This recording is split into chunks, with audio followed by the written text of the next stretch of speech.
சற்றுமுன் வெளியான மிக அதிர்ச்சியான தகவல். உங்கள் வீட்டில் 2 எல்பிஜி சிலிண்டர்கள் வச்சிருந்தீங்கன்னா இந்த செய்தி உங்களுக்காக தான். இதுல நிறைய மாற்றங்கள் வந்திருக்கிறது.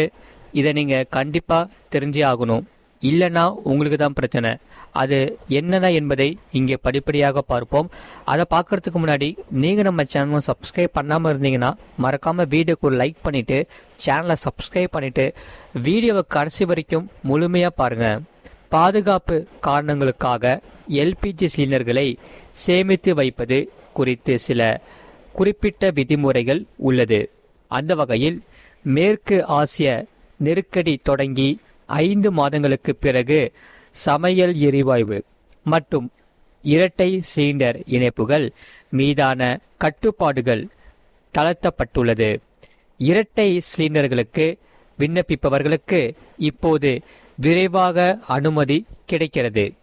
இரட்டை சிலிண்டர் தேவைப்படுபவர்கள் சம்பந்தப்பட்ட முகமையிடம் விண்ணப்பிக்கலாம் என்று தெரிவிக்கப்பட்டுள்ளது.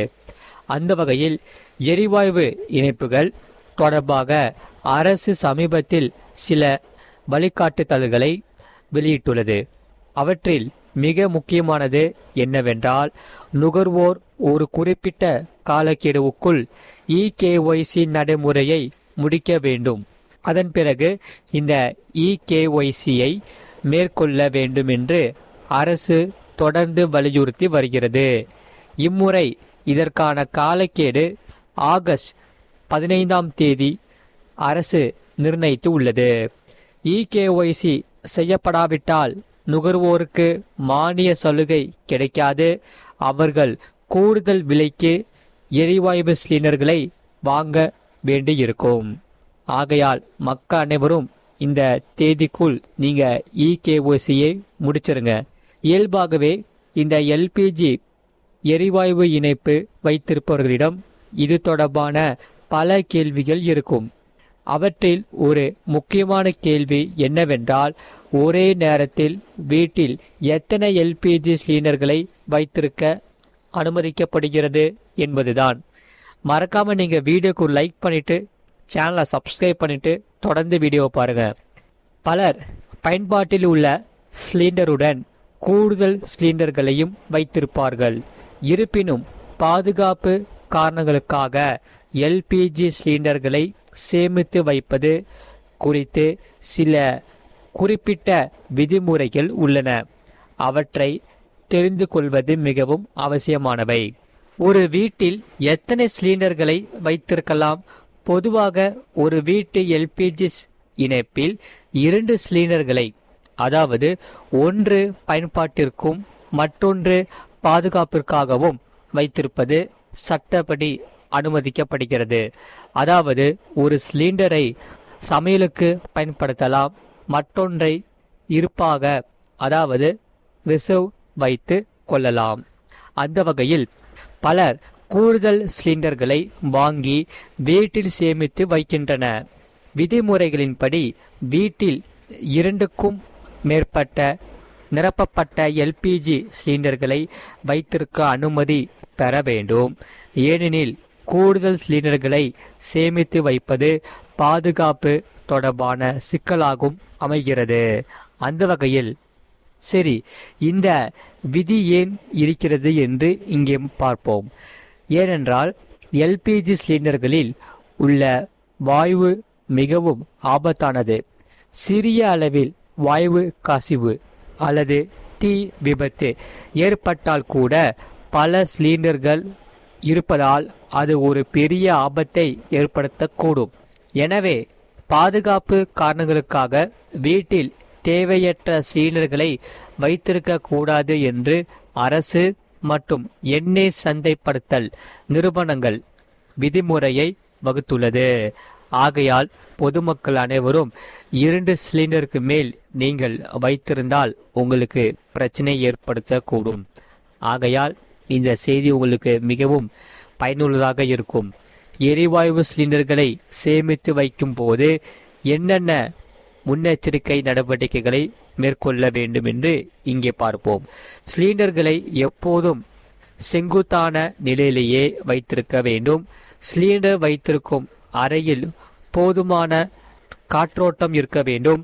மேலும் உருளைகளை நேரடி சூரிய ஒளி படும் இடத்திலேயோ அல்லது அதிக வெப்பமான இடத்திலேயோ வைத்திருக்க கூடாது. அது மிகவும் ஆபத்தானவை. சரி, விதிமுறைகள் மாறுபடும். அதாவது உணவகங்கள், தங்கும் விடுதிகள் அல்லது பிற வணிக நிறுவனங்களில் எல்பிஜி சிலிண்டர்களை சேமித்து வைப்பதற்கு வெவ்வேறு விதிமுறைகள் இருக்கலாம். ஒரு குறிப்பிட்ட எண்ணிக்கைக்கு மேல் சிலிண்டர்களை சேமித்து வைக்க உள்ளூர் அதிகார அமைப்பு அல்லது தீயணைப்பு துறையிடமிருந்து அனுமதி தேவைப்படலாம். ஆகையால் விதிமுறைகளை மீறினால் என்ன நடக்கும் என்று இங்கே பார்ப்போம். நீங்க மறக்காம வீடியோக்கு ஒரு லைக் பண்ணிட்டு சேனலை சப்ஸ்கிரைப் பண்ணிட்டு பாருங்க. அதாவது வைக்கப்பட்ட அளவை விட அதிகமான சிலிண்டர்களை சட்டவிரோதமாக சேமித்து வைப்பதால் பாதுகாப்பு அபாயம் ஏற்படுவதோடு சம்பந்தப்பட்ட அதிகாரிகள் நடவடிக்கை எடுக்க வழிவகுக்கலாம். மேலும் ஏதேனும் விபத்து நேரிடும் போது காப்பீடு தொகையை பெறுவதில் சிக்கல்களையும் இது ஏற்றப்படக்கூடும். நீங்க மறக்காம வீடியோக்கு ஒரு லைக் பண்ணிக்கோங்க, சேனலை சப்ஸ்கிரைப் பண்ணிக்கோங்க. இந்த செய்தியை பத்தி நீங்க என்ன சொல்றீங்க, உங்க கருத்துக்கள் என்னன்னு கமெண்ட் செக்ஷனில் மறக்காம கமெண்ட் பண்ணுங்க. அதே சமயம் உங்ககிட்ட எத்தனை கேஸ் சிலிண்டர்கள் இருக்குங்கிறதையும் கமெண்ட் செக்ஷனில் மறக்காம கமெண்ட் பண்ணிக்கோங்க. அதே சமயம் நீங்கள் இன்னும் இகேஒய்சி முடிக்கலைன்னா கண்டிப்பாக சிலிண்டருக்கு இகேஒய்சி கண்டிப்பாக முடிச்சிருங்க. இதோடைய கடைசி தேதி பார்த்தீங்கன்னா ஆகஸ்ட் 15ஆம் தேதி தான் அரசு சொல்லியிருக்காங்க. அதனால நீங்கள் இன்னமும் இகேஒய்சி முடிக்காமல் இருந்தீங்கன்னா கண்டிப்பாக முடிச்சிருங்க. இது உங்களுக்கு ஏன்னா இது நீங்கள் பண்ணலைன்னா உங்களுக்கு தான் பிரச்சனை ஆயிரும். அதே சமயம் உங்ககிட்ட 2 கேஸ் சிலிண்டருக்கு மேலே இருந்துச்சுன்னா நீங்கள் கண்டிப்பாக உங்களுக்கு பிரச்சனை தான். அதனால நீங்கள் ஒரு வீட்டில் மினிமம், அதாவது நீங்கள் வீட்டில் 2 சிலிண்டர் தான் யூஸ் பண்ணணும்.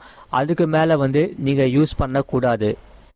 சில பேர் என்ன பண்ணுறாங்கன்னா 2க்கும் மேலே சிலிண்டர் வச்சுருக்காங்க. அது மிகவும் தவறு. ஏன்னா விதிமுறைகள் என்ன சொல்லுதுன்னு பார்த்தீங்கன்னா, ஒரு சிலிண்டர் நீங்கள் யூஸ் பண்ணுறதுக்கு இன்னொரு சிலிண்டர் அந்த சிலிண்டர் தீர்ந்துருச்சுன்னா டக்குன்னு மாற்றிக்கிறதுக்கு இன்னொரு சிலிண்டர் வச்சுருக்கலாம். அதுவே நீங்கள் 3ஆவதாக ஒரு சிலிண்டர் நீங்கள் வச்சுருந்தா தான் உங்களுக்கு மிகவும் தப்பு. அது விதிமுறைகள் கிடையாது. அதே சமயம் நீங்கள் உங்கள் கேஸ் சிலிண்டரை ஸ்ட்ரெயிட்டாக, அதாவது வெயிலுக்கு நேராக நீங்கள் வைக்காதீங்க. அதே சமயம் வெப்பநிலை அதிகமாக இருக்கும். அதனால் நீங்கள் உங்கள் கேஸ் சிலிண்டரை வெயில் தெரிகிற மாதிரியே நீங்கள் வைக்காதீங்க. இப்போ நீங்கள் கேஸ் சிலிண்டர் புக் பண்ணால் எத்தனை நாள் கழித்து உங்கள் வீடு தேடி வருதுங்கிறதையும் கமெண்ட் செக்ஷனில் மறக்காமல் கமெண்ட் பண்ணிக்கோங்க. இவ்வளோ நேரம் முழுமையாக வீடியோ பார்த்ததுக்கு மிக்க நன்றி. மீண்டும் நம்ம அடுத்த வீடியோவில் நம்ம கண்டிப்பாக சந்திப்போம். நிறைய பேர் பார்க்குறீங்க, ஆனால் வீடியோக்கு லைக் பண்ண மாட்டேங்கிறீங்க, சேனலை சப்ஸ்கிரைப் பண்ண மாட்டேங்கிறீங்க.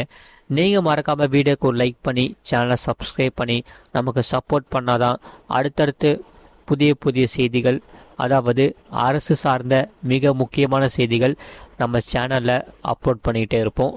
அதனால் நீங்கள் மறக்காமல் நம்ம சேனலுக்கு சப்போர்ட் பண்ணுங்கள். உங்கள் நண்பர்கள் தெரியப்படுத்தவும் இந்த வீடியோ கண்டிப்பாக ஷேர் பண்ணிக்கோங்க. அவங்களும் இந்த வீடியோ பார்த்து பயன்பெற்று கொள்ளட்டும். நன்றி, வணக்கம்.